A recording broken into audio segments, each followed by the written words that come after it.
Well, it is. It's number 2 of the Walk and Talk. Theme of this one, we're going to go for a walk starting in the burnt area on Redman Road. So this is Redman Road, Long Gully intersection, the corner of our 280 acre farm. The property's been in my family since 1911 when my great-grandfather purchased it. There's been a phenomenal amount of effort put in over the generations to create a wildlife habitat, to rewild, to create this amazing ecosystem that we've now got. We now have an oasis because the camping ground itself and the surrounding wetlands that are built between 2000 and 2012 have not burnt. So we're going to go on a little journey, and I'm wanting to give the contrast. I'm wanting to show you the difference. I'm wanting you to hear the difference. The burnt area cannot support much in the way of life. It won't be until the rains come and things start growing, and then there'll just be progression. Initially it'll start with the trees getting some green branches, some of the low story stuff going. That'll help get some of the insects going, some of the food sources. But there's other food sources like the Port Jackson pines, and this is what we're walking through just now. See if I can point this up a bit for you. These are dead. They're not coming back. They've got to grow from seed, and it's going to take a long time. It could be 10 to 15 years before this area is once again producing seed that the gang cockatoos and the yellow-tailed black cockatoos will be feeding on. So I'm going to have a chat with some people. We might actually have to seriously look. I'm just going to pick my way through the bushes here. Seriously look at supplementary feeding, but I'll talk with people who know about that. So we're now getting into the edge of the burnt area, and you can see fortunately we have a Port Jackson pine that survived, and the Banksia. I think those two are okay. So this is good.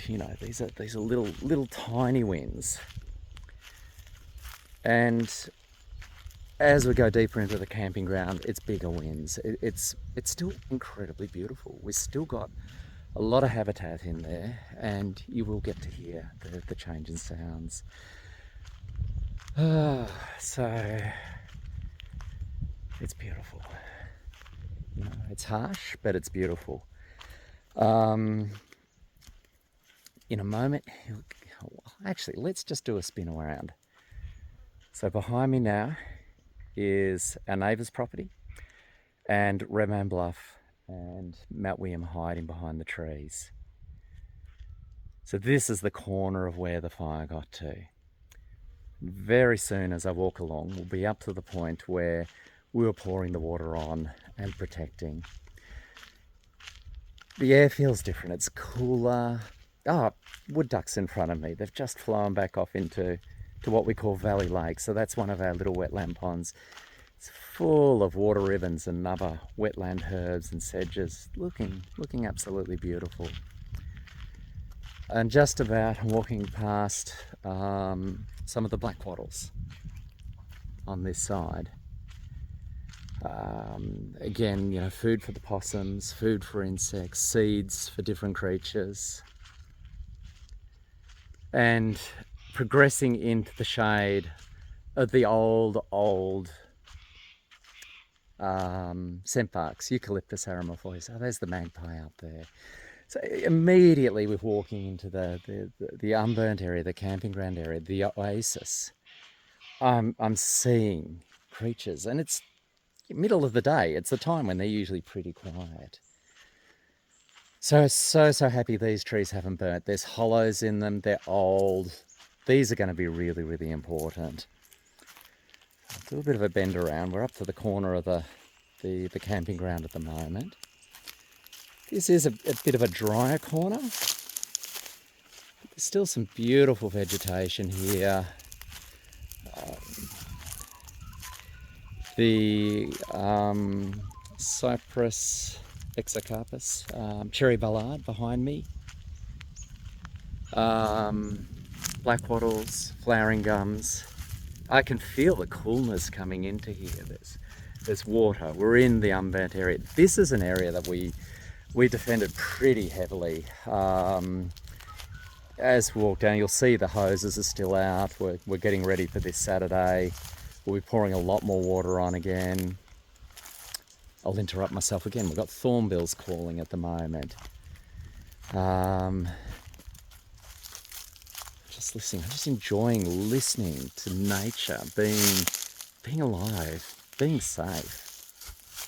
We saved the bridge too. This is a traditional timber framing project that I've been working on for years now. I'm right into this stuff, this historical stuff, and working with the big timbers. So even though we lost quite a number of the big beams up in our work step area, the most important, the bridge frame, the project that we're working on, it's safe and well. Actually, I'll step over to the corner Valley Lake so you can see what that's looking like at the moment. So that's in behind us here.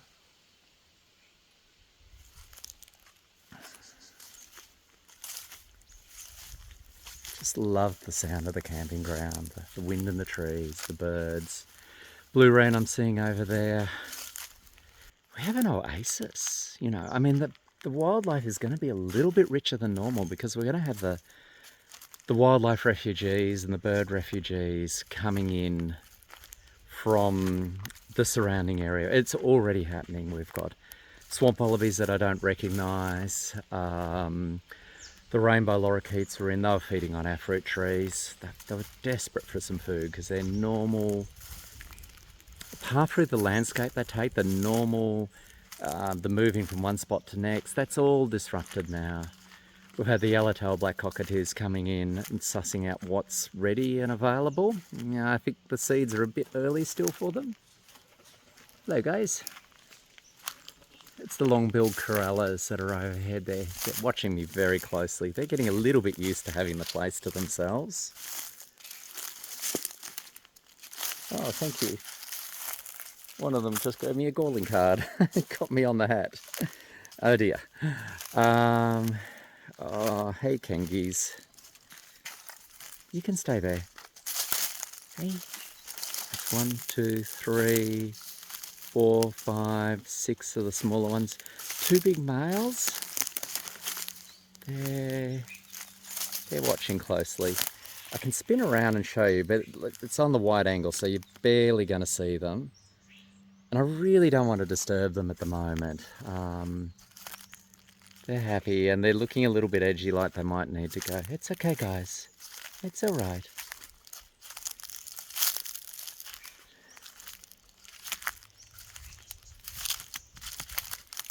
Wattlebird, wrens.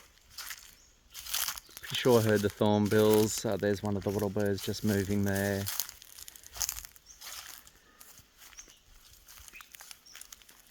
I'll start talking again in a moment, but I just want to listen and immerse in the nature a little bit while I'm taking you for a walk. So, yeah, it's wonderful.